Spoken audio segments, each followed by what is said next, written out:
My name is Lisa Worrick, Worrick. I am a supervising animal control officer, otherwise known as a lieutenant.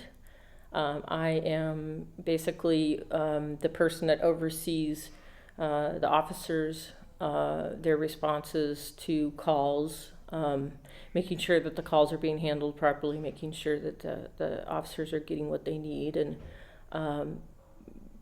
doing supervisor duties, payroll, and all that kind of stuff. The person bringing in the animal would explain to the clerk if it was a stray animal or an owned animal, where they found the dog, and if it was a relinquishment, why they're getting rid of the dog. Try to get as much information. Could be a cat as well, could be a bunny, could be a snake, it could be a lot of different things. But we try to find out the reason why the animal is relinquished, so that if it's like a fence jumper, then we can try to make sure that the fence is taller than 4 feet or whatever. If it's something where they're moving, then maybe they could give us information like, is the dog good with cats? Is it good with children? Anything that will help us find a home for the dog. And again, like I said, it could be a rabbit or a cat or something like that. So they get the information here. They would come through here and open up the kennels. They have the cats or small animals would go inside here, and if they're big animals, they would go inside here. So for mostly a dog. Well, the purpose for animal control is rabies control. However, rabies has been, under control for several years. We do currently have animals that have rabies in San Diego. Bats are the #1 carrier, so we still do rabies control, but it's also a matter of public safety. We're here to make sure the public is safe from animals, and we're make sure that the animals are safe from the public sometimes. This is our medical facility, so we, if the animals are sick or injured, we would bring them in here. We're doing a video for college, so don't get too close. We don't want to scare the kitty. But they're going to examine the cat, make sure that there's any kind of injuries or wounds or something, and address that. Vaccinate it, scan it, microchip, all that kind of stuff. That is an interesting looking dog. You see it? Very interesting. Wow. That is really something. It's like the front half is one dog and the back half's the other. It's like a Mexican hairless on the back. That's funny. I think it's a skin condition or something. Is it? That's a pretty bad skin condition. And then in here on the right hand side, this is where they do spays and neuters. And here, they also will do minor surgeries for repairing injured animals,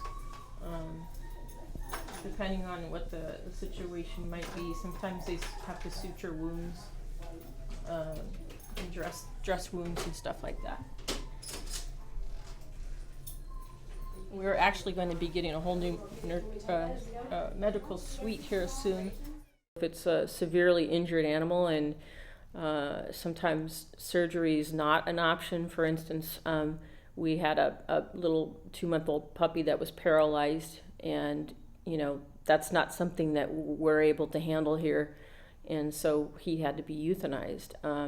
If it's something that maybe a surgical repair can handle, we have what we call the Spirit Fund, where people can donate to us, and that helps us provide the surgeries that cost thousands of dollars for the animals.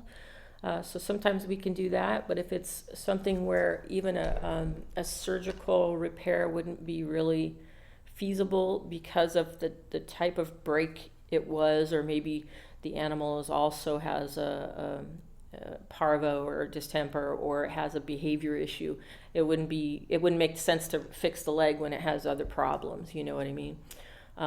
So the only time that we euthanize here is if it's a behavior issue that we can't handle, or it's a medical issue that we can't handle. If let's say a cat comes in and somebody says it's feral, but then after a while it settles down and you can pet it, well, then that's not a feral cat, it's just a scared cat. However, if when you try to pick it up and it tries to claw you or bite you, well, that's not something that people are going to want to adopt, so we would have to euthanize it. This is our what we call euthanasia holding. So if we're going to euthanize an animal, it goes in there. That dog, that Doberman, came in actually very sick. It almost died. And now, after it had surgery, they were looking for a foreign body because based on the symptoms of the dog, they thought maybe it was impacted. And so they gave him I think it's a female, gave her something to stimulate her bowels, and she ended up defecating part of a corn cob. So it was very painful, and it almost killed her. And now she's going to be adopted, and so it turned out really well because she's really pretty for a Doberman. There are dogs, as you saw when you walked through, that they don't really care where they are. They're just, oh, will you pet me and love me? And then there are the animals that as soon as they come in, they're like, oh my God, what is this? Look at all these dogs. Look at all this commotion that's going around. And they just get really upset. And then sometimes we call it kennel crazy. They go kennel crazy and they start sometimes doing, circular circles in the kennels, or they will chew at the kennels or chew at the bars. Sometimes they'll start chewing themselves. They get lick granulomas.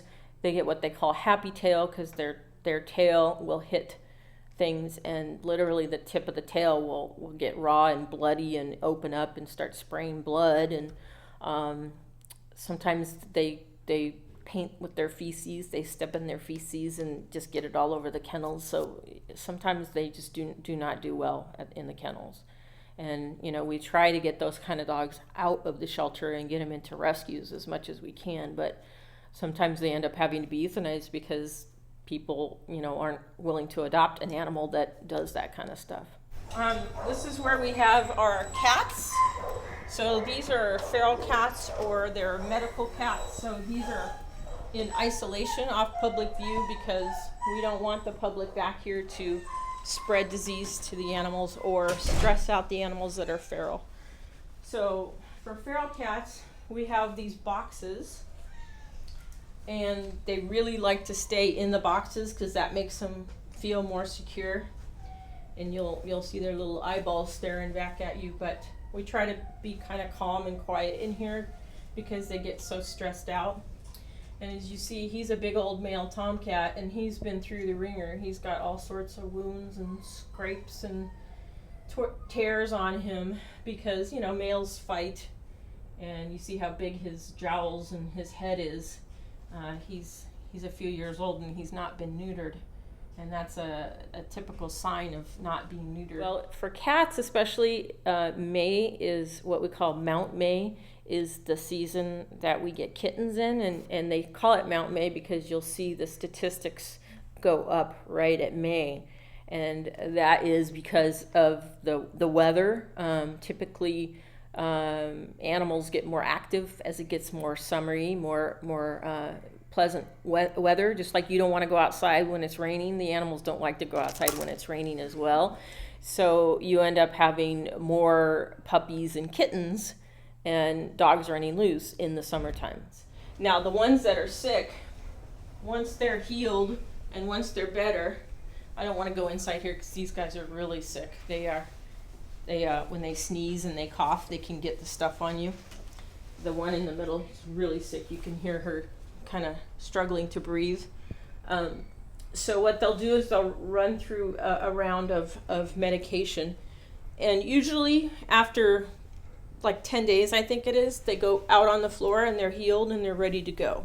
Well, I have my cat that I adopted. It was a happy story. He was found as a stray in Spring Valley, and he had an abscess on the back of his tail, at the base of his tail. And he had surgery and they neutered him, and I happened to go in the medical building one day and I saw him, and he was so beautiful and so sweet, and I ended up adopting him. Spay and neuter animals, and give friends that don't spay and neuter a hard time, and encourage them. And if they give excuses, tell them to come to the shelter. Look at all the animals that we have for adoption that need homes, and they might say, well, I have homes for them, but what about the animals that are sitting here? How long do they have to sit here? And what about animals that that those animals are going to have, and that those animals are going to have, and so forth. So that, and also, if they are looking for a place to donate money, the Spirit Fund, mentioned the Spirit Fund if they want to help out, and volunteering as well. And adopting. And adopting, exactly.